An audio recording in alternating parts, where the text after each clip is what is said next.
Good morning to all my friends and family, and welcome to this episode of Jim's 5am Club. What I want to do today is to not only capture this magical moment, those beautiful sounds of the swallows, the hundreds of swallows that are flying around me, darting left, right and centre. And as this sun gets higher and higher and hotter, what I'd love to do today is to deliver one more of my sub-series that I've put together entitled All That I've Learned from Anthony Robbins Over the Years. I'm putting together a series. I'm into my 80s now, 80 videos. I'm going to try and get up to 365 for one a day of all the things that I've learnt from the big man over the years. And today, what we're going to talk about is the importance of positive reinforcement. Something that I learnt many years ago when I was a young bloke, because I'd read a book, believe it or not, on dog training, where the dog trainers then would always emphasise that if you want to train a dog, if you want to train an animal, the only way to do it is with positive reinforcement. Negative reinforcement never works when you're training animals. So positive reinforcement not only works for animals, but as we know as parents, as we know as adults now, that it is extremely important to use the leverage of positive reinforcement.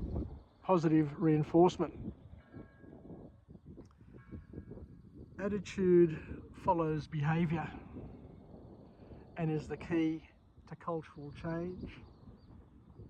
What the big man says, what Anthony Robbins harps on time and time again, is it's all about your attitude.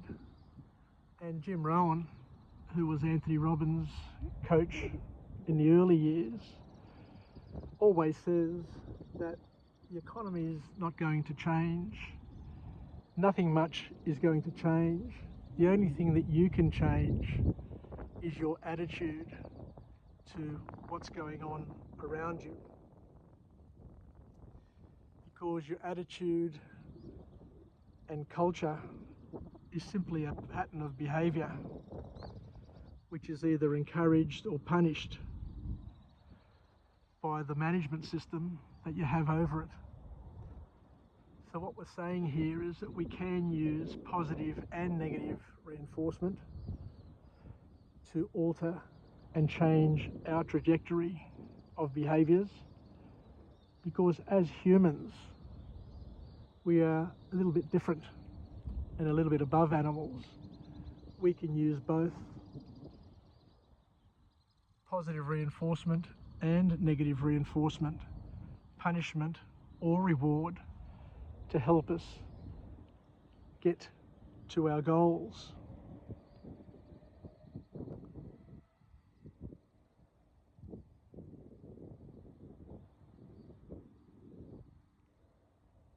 So what are we saying here?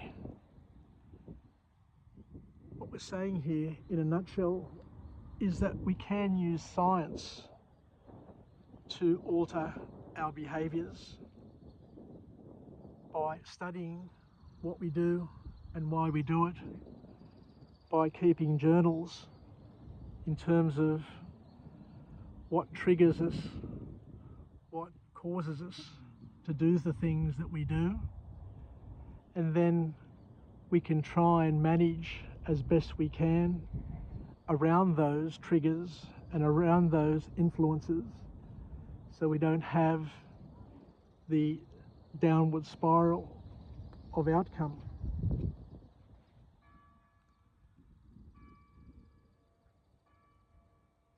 The important thing that the big man talks about is that you need to welcome feedback.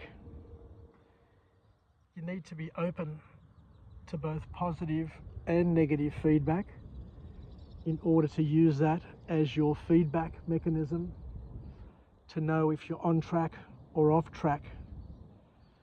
So what we're saying here is that we need to be able to cherish feedback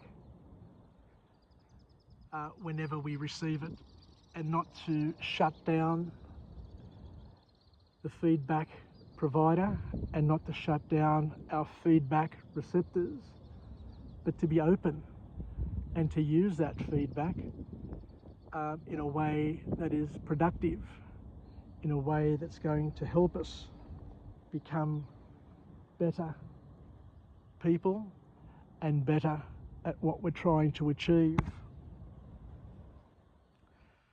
But we also need to be able to assess the feedback, because whilst everybody is entitled to their opinion, Anthony Robbins says that not every opinion has the same weighting.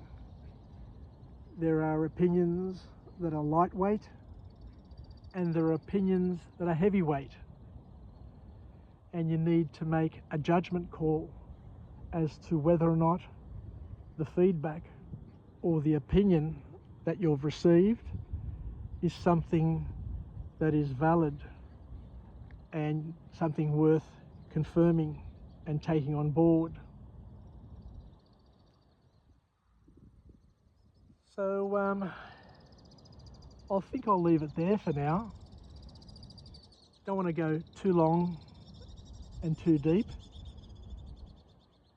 but we need to understand that, as Anthony Robbins says, and as the Greeks, the Athenians who sat up here years ago and made significant leaps in human progress, they knew that we were above animals in many ways, and the difference between an animal and a rational human being is that an animal receives a stimulus and reacts,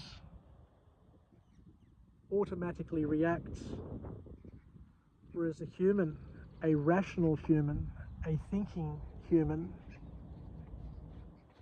once they receive a stimulus,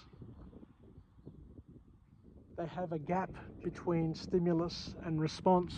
They don't react, they respond. And in that gap between the stimulus and the response is a thing called thought, where we're able to think and assess the first, second, and third level consequences of our actions, and we're able to choose what's going to be the best action that's going to give us the best desired outcome that's going to take us to where we want to go.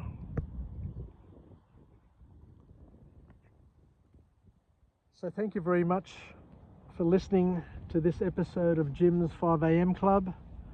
I am really honoured to be up here on Mars Hill, where the philosophers of old would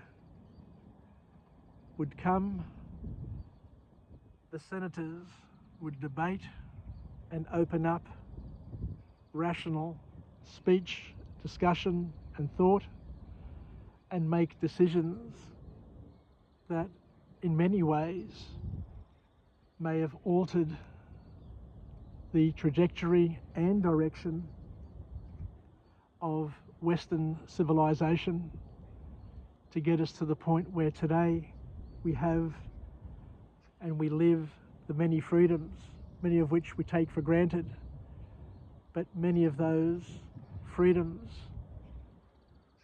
were conceived in this very place where I sit, in this very land that I have the honour of being part of for a short time.